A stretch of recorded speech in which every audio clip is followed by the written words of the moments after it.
All Lighting. right, we are live. We are live here with the Mayor of San Mateo, Rob Hey, Newsom. great to be here, Bert. How are you?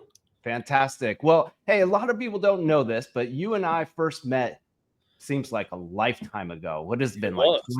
25 years ago? Pre-kids, That's right. pre-wives. That's right. You guys Yeah. had the best St. Patty's Day parties. And we still do have that St. Patrick's Day party. So you got to make sure you join us this year. Oh man, I would love to. Yeah, for sure. Just sentimental reasons I want to. Yeah. Yeah. You played softball with my housemate back in the day. So that That's was right. how we first came to know you. And for whatever reason, I don't know if it was a team thing or what, but they always referred to you as Bert, B-U-R-T, Bert.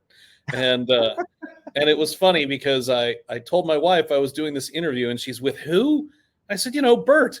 And she goes, oh, do you mean B-U-R-T Bert? And I'm like, yes, I don't know where that came from or if that was even just a softball team thing that you guys did, but yes.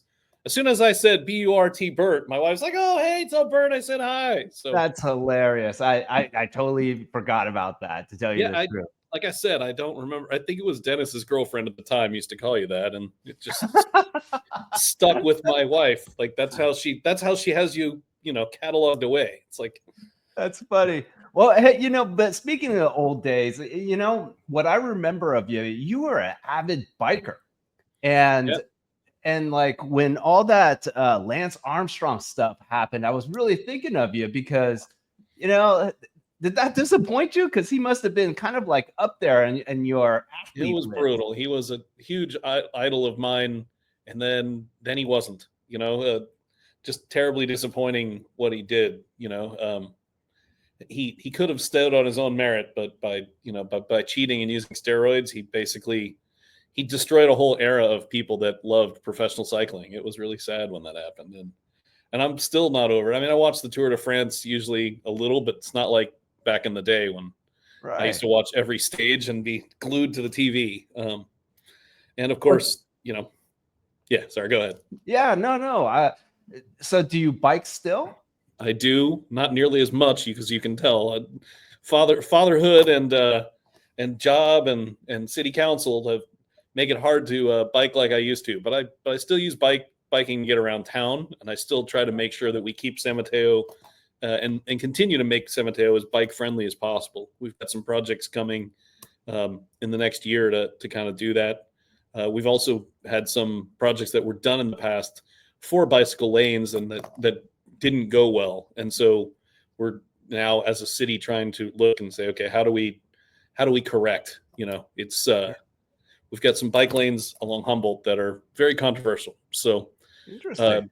but we're doing the outreach with the community, and I think we'll listen and take feedback and make corrections in the new year, and that's going to make people happy. So, Well, we're going to talk shop. We're going to talk yeah, shop in a little bit. I wanted the people to actually, at least the people that follow me, to really get to know you a little bit. I mean, the way I do, right? Because I've always had really fond memories of hanging out with you and just on a personal level. So maybe you can kind of start with why the heck did you decide to run for city council to begin with? yeah, glutton. I think glutton for punishment. I started originally in 2017. Then, unfortunately, while I was running, then my wife had a health scare, and that was only shortly after we'd lost my father and my father-in-law, both in a very short, within like 8 months' time. And so that, and then my wife having a health scare really made it difficult to really participate in campaigning. And so I did participate in the debates, and I placed fifth, and fifth out of the five.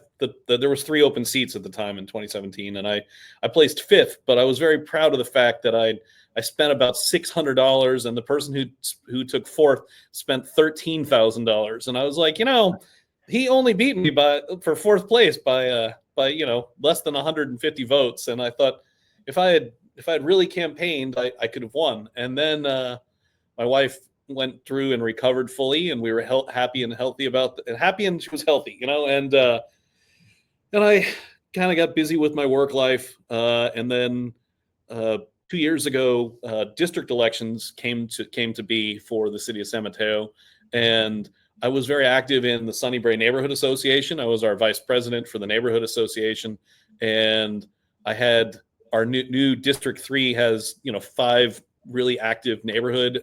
They used to be homeowners, now they're considered neighborhood associations, and they all kind of got together and said, well, who's going to run? And the fact that I had run successfully with spending no money, meant people thought, well, geez, if he could come that close to winning without spending any money, and think about what he could do if he spent a little money.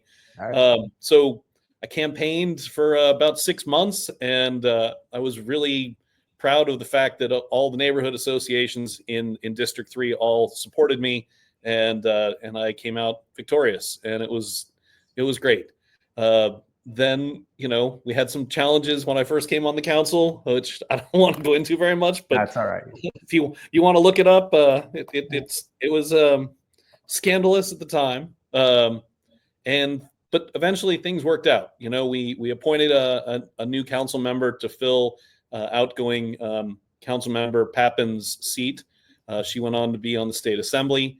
Rich Hedges came on, and we had a very, our first year as a new council 2 years ago was very rough. But then by the time we hit last year with under the tutelage of Mayor Diaz-Nash, things really kind of smoothed out, and we had a very good year, and we got a lot done as a council.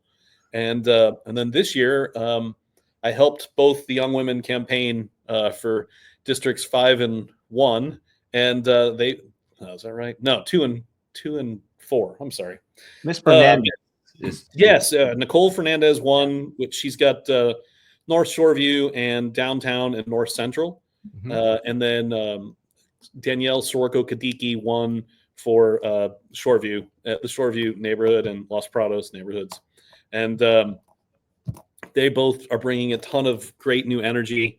Danielle is only 34, so she's the youngest person to be on the council in at least 35 years.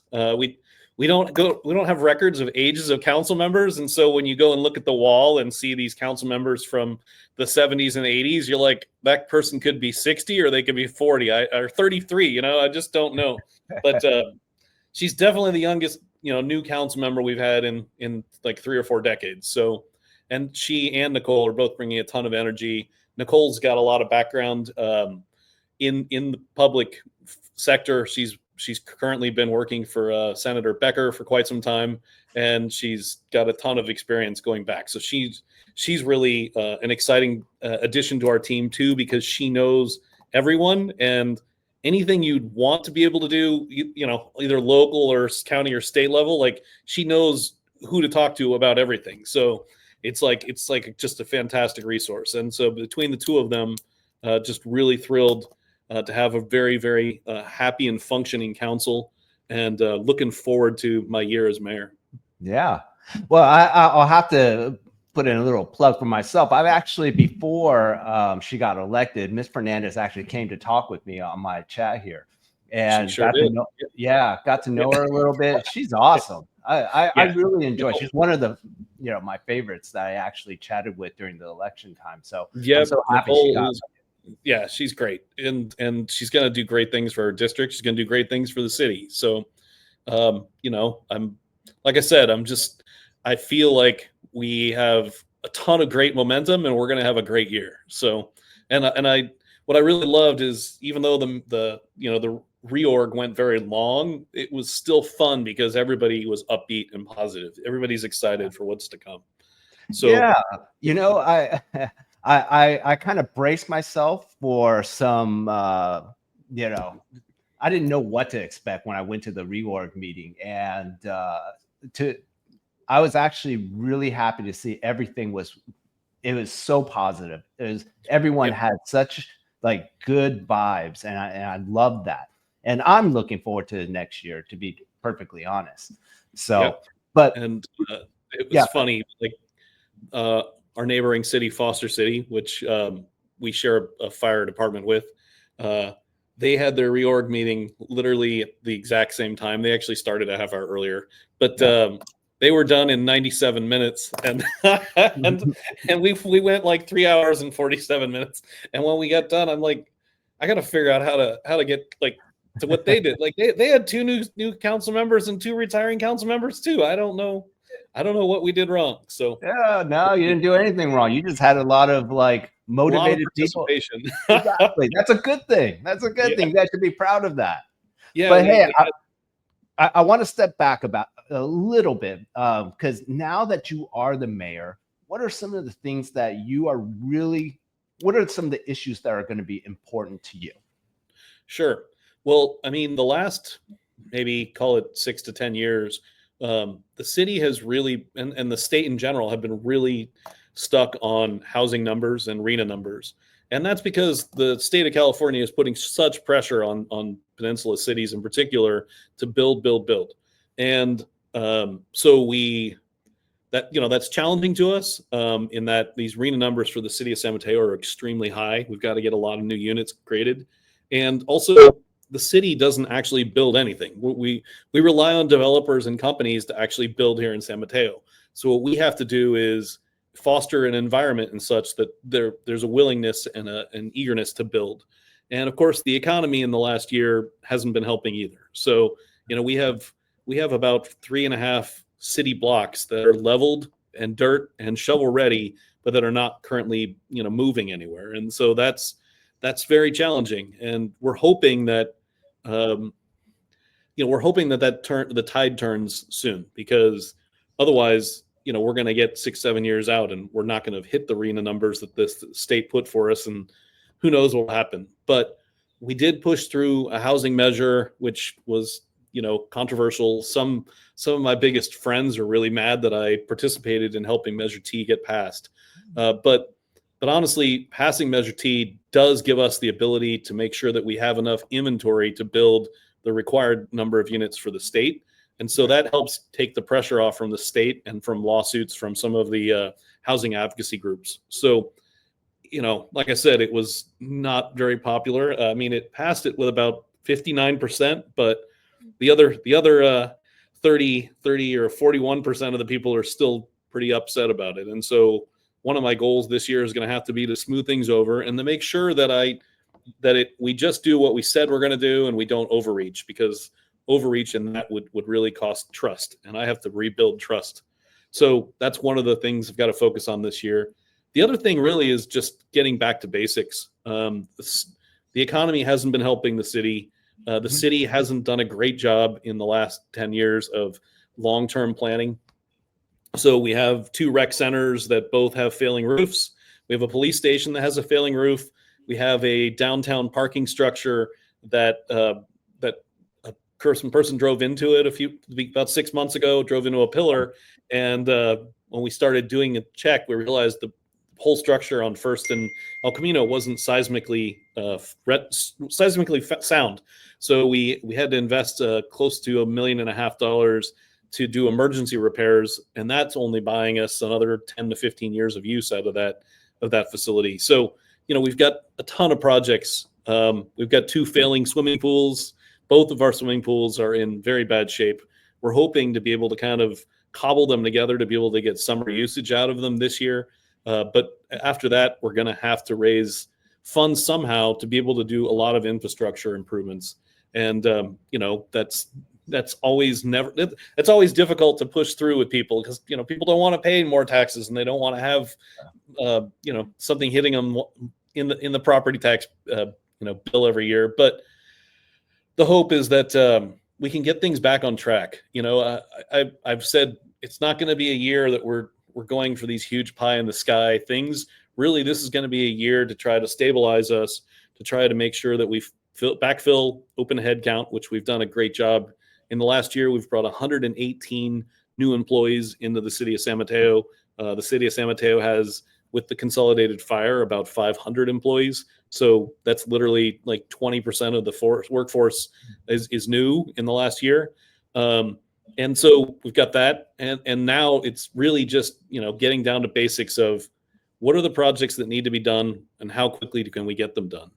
Another big thing for us was last year we were able to pass the Flood-Free San Mateo initiative New councilwoman Soroko Kadiki was really instrumental in making that happen. And that has really helped us because it's been 2 years now. And we've had some huge rain and downpour, and we've had no more flooding. Yeah. When we came into office, and we were only in office, 2 years ago for like 3.5 weeks, and we had the New Year's Eve flooding. We had hundreds of San Mateans that had literally, millions of dollars worth of damage to their homes. And so we've really, really cracked down. Public Works for San Mateo has done a phenomenal job, and we've now got some funding coming in, but it's just a very small amount of funding. And it's, there's the whole lagoon needs to be dredged, and it hasn't been dredged since it was built 50 years ago. It should have been dredged, or at least spot dredged, every 15 years. So when you look at the southern part of the lagoon, which, people used to, I remember, you might even remember when we were young, people used to water ski at that end of the lagoon. Now there's 6 inches of water there instead of 6 feet of water. And, and so, what that translates to is probably a loss of more than 35% of what the capacity of the lagoon used to be is gone. And so there's a ton of work that has to be done to continue to make sure that we're protected from the future of of where we're headed, which is, whether people want to acknowledge it or not, there's definitely global warming happening. There's definitely environmental changes happening. And even if there weren't, the fact of the matter is the lagoon has lost 35% of its capacity. So when you get torrential rains, you're always at risk of having flooding. And that is not where we want to be as a city. So isn't it crazy? I mean, we both lived in the San Mateo area for decades now. Isn't it crazy? In the last 2 weeks, we've had a tsunami, a tornado warning. I've never heard that in all my years of living here. No. Well, yeah, and then I also sit on the County Office of Emergency Services. I'm the liaison for the city of San Mateo, and we're the largest city in the county. I also sit on the fire board for San Mateo, Foster City, and Belmont Consolidated Fire. And it was the on the one hand, the messaging was great. Like, people knew, like, hey, there's a pending possibility of a tsunami. But on the flip side, it was giving direction that we didn't really want. We didn't want people to start fleeing their homes and going to higher ground in the city of San Mateo. We wanted them to hunker down and stay at home. And so that messaging was difficult. And when we meet again in January, I'm sure that's going to be how do we make sure that the messaging is appropriate for each of the little areas of the peninsula? It's like, yeah, if you were in Pacifica or maybe Half Moon Bay, you should be making sure you get away from the coast.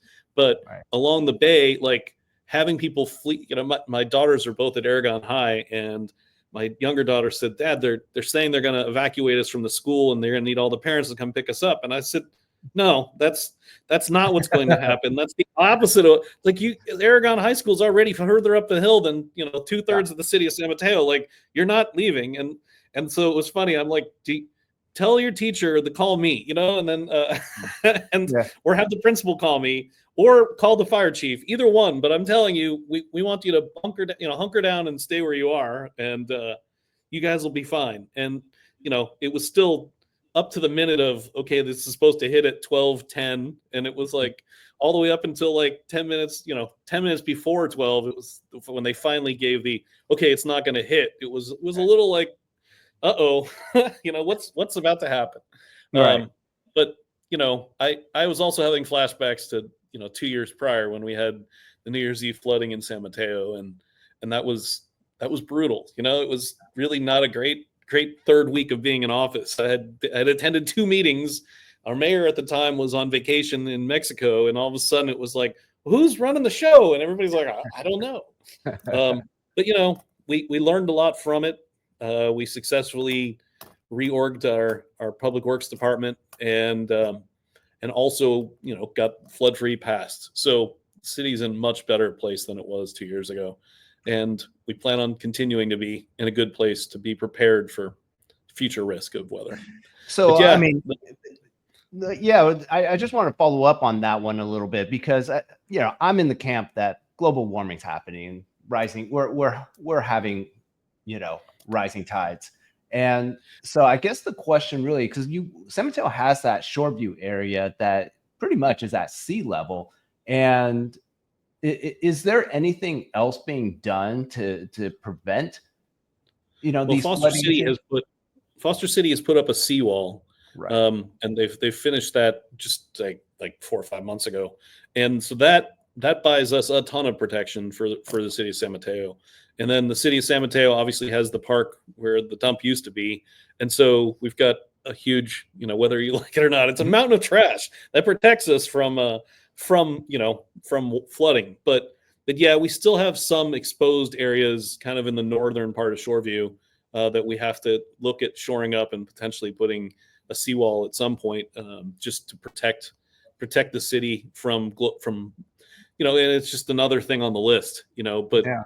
the hope is that between the work that Foster City did and the fact that we have kind of that already an existing protection, we're hoping Mhm. that we don't have a lot of exposure, but at some point, yeah, that's got to be addressed as well. It's going to be another multi-million-dollar project that has to happen. So yeah, It's so interesting because I get conflicting information too, because as you know, I'm a realtor, and so when we talk about like the Shoreview area, there's a lot of talk that that area is actually coming off of the FEMA map too, of being in the it flood is. zone. Yeah. Yeah, So actually, with the work that's been done, based on flood free, and with through FEMA, we've gotten all of Shoreview off. The remaining part of the city that is still in the flood map is basically the village, and that's along the end of Laurel Creek there, near Casanova Park. mhm, Those are the only ones still in the city of San Mateo that are still on the flood map. The problem there is that the drainage or aqueducts that run underneath the 101 freeway are mhm, not large enough to take off to get the right amount of water out. And then mm, when you get into that end of the lagoon, what used to be 6 feet deep is 6 inches of mud flats now. And so that's where we still have a challenge. And we know it, and we've committed to the village residents that in the next decade we will get it hopefully addressed and fixed. But it becomes a bigger problem in that we as a city don't control the drainage that goes underneath the 101 freeway. So mhm. we've got to appeal to the state to get a very large multi-million-dollar project done, which is, probably not high on their list, but at some Right. point we'll get it done.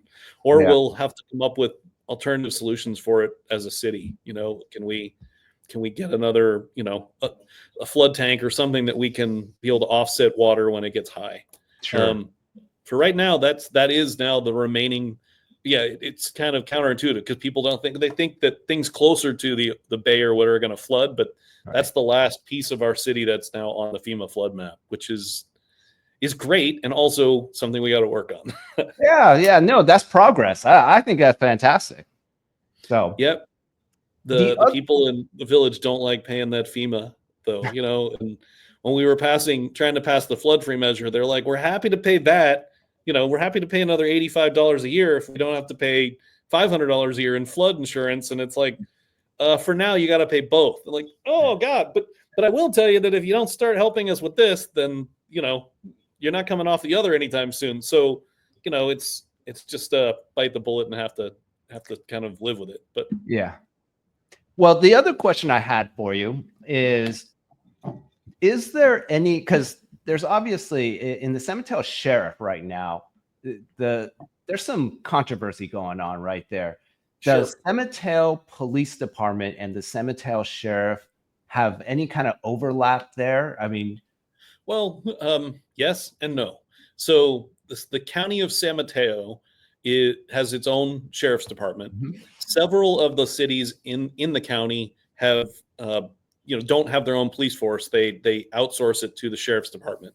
mhm, And even like the city of Half Moon Bay just last year went from having their own police department to outsourcing it to the sheriff. And so that's pretty common. I think Millbrae's another, Belmont's another. These cities are not small, but they're smaller, and it doesn't make sense to have the infrastructure. The city of San Mateo is the largest city in the county with 105,000 people. We have our own police department, and it's the largest police department. The next largest department in the county is the sheriff's. So um, there's that kind of symbiotic relationship, but but we are fortunate in San Mateo to have our own police force. That said, things that happen on the county level, like the morgue happens through there. A lot of the CSI and forensics types of things happen through the county. So there's still a huge partnership between the city of San Mateo or San Mateo PD and the county sheriff.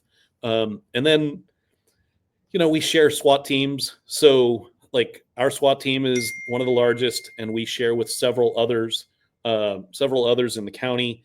And then we all help each other out. So if something big, if there's a drug bust going on, it's not unheard of that some of the county sheriff's SWAT team are involved, and maybe South San Francisco SWAT team is helping out. They all work together. So that part is great about San Mateo County. And the weird thing with San Mateo County compared to the other cities is like we are not. So like if you look at San Francisco's got its own sheriff and its own police department, and it's got its own kind of anchor. It's San Francisco. If you look at San Jose or Santa Clara County, you have San Jose, which is its own anchor, city. But we're not a huge metropolitan city compared to those. We're a large suburb, maybe even beyond that, really. I mean, we're a pretty big city, but by Bay Area scale, we're not. And so it is interesting because we really are the premier police department in the county. We're the biggest one next to the sheriff's department. And so the chaos that's been going on at the sheriff's department is bad for everybody, and we're really hoping that we see changes. And it looks like, though, that they're going to have to do some sort of a special vote in March, which is going to cost a lot of money. I know they tried to get the sheriff to just take a payout and take a golden parachute and leave. And that was kind of controversial a few weeks ago, but it didn't work. So now we're all in it. And the other part is that, San Mateo also pays for the sheriff just like everybody else because it's the county sheriff. So, right. We all have to get out the vote when the initiative comes forward to give them the ability to make that change. Yeah, that's a lot of great insight, Rob. I didn't even know all that. So thank you for sharing. Well, you know what? Those are all the tough questions I have for you. The way I like to leave off is kind of just like a little fun question. And so if you had guests coming into town, what restaurant would you take them to? See, that's a brutal question for me because as the mayor now, I'm really angry when I pick favorites. I would say anywhere in our downtown is fantastic. But I mean, I do have some favorites like Central Park Bistro in downtown San Mateo is where my dad's been passed now almost 9 years, but my dad used to hang out there 2 days a week with his friends, and so that place has tons of memories for me. I think part of I'm not talking about food now. I'm talking about like experience of like, and so I love going to Central Park. The food is great too, so that doesn't hurt. But Porterhouse downtown is great. I'm not a big sushi person, but we as a city have more sushi and more boba places per capita than any other city on the peninsula. And Boba Day last year was a crazy first-time county phenomenon where we had buses of people come into downtown San Mateo to participate in Boba Day. Influencers from all over the Northern California and beyond came in for Boba Day in San Mateo. So we'll definitely be having another Boba Day again this summer. And my daughters loved it. All their friends, they were all out there and on Instagram and TikTok and just but it's also funny to me because I'm always like, well, how much boba can you have? It seems like, I get one and now I'm like, what am I going to have 3? It's, but it's a great event and it brings people into the city and it was fun. I have an old standby, which I don't know if I ever took you to, but La Fonda, which is a Mexican restaurant on El Camino Real, is great. It's more of a sit-down family style, and the same family has owned it for like 50 years, and they're really nice. And the food is great. It's quaint. I can go in there and just have a bowl of their tortilla soup. Just warms you up from the inside. And there's so many great. Anywhere on B Street you can get a taco or a burrito. I mean, the nice thing is we have so many choices.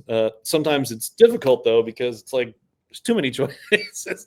Also, you know, you got to be careful when you get elected because you don't want to put too much weight into one place or the other because then everybody else says, "What about us?" I have to apologize, Rob. That didn't even occur in my head that I Yeah, might be getting you in trouble. I apologize. yeah, but I mean, the San Mateo Chamber last year did something which they're going to do again this year, which was called the Best of San Mateo, and that event and that exercise was fantastic. I mean, they had thousands of people participate, and so if you'd like references or ideas, if you go to the San Mateo Chamber website, they have the best of, and people will tell you everything from the best barber to the best taco shop to the best boba tea place, and this year it's going to be even more amped up because it was so successful last year at the first time that now there's people like, well, wait, I wasn't even considered. So you know, when that comes out, you'll have to make sure you network with people and tell them to get out and vote, so we know where the best places are. But For sure, Rob. something I read today, which was very sad, was a very long-term establishment, Sushi Sam's, is going to be closing. Oh, I And that's did read about that. yeah, that's brutal, you know. So Sushi Sam's is, you know, again, I'm not even a sushi person, but it was one of the OGs of downtown San Mateo sushi. So Yeah. we'll miss them for sure. And you know, hopefully someone will step in and fill the void. You know, there'll be another, but not that we don't already have a ton of sushi. So you know, it's good. Yeah. But Yeah. We'll have tons of choices. Well, hey, yeah, Rob, you know what? Thank you very, very much for joining me. I hope to have you on again when you're not as busy, when things are a little more settled. for sure, And Bert. Yeah, I appreciate it. It's great to yeah, do this though. please tell Jen hi. And I I hope will. you and the family have a wonderful holidays. Thanks. I appreciate it. Happy All right. holidays. All the best. It's great talking to you, man. Thanks. Take care. Thanks for doing this. Take care.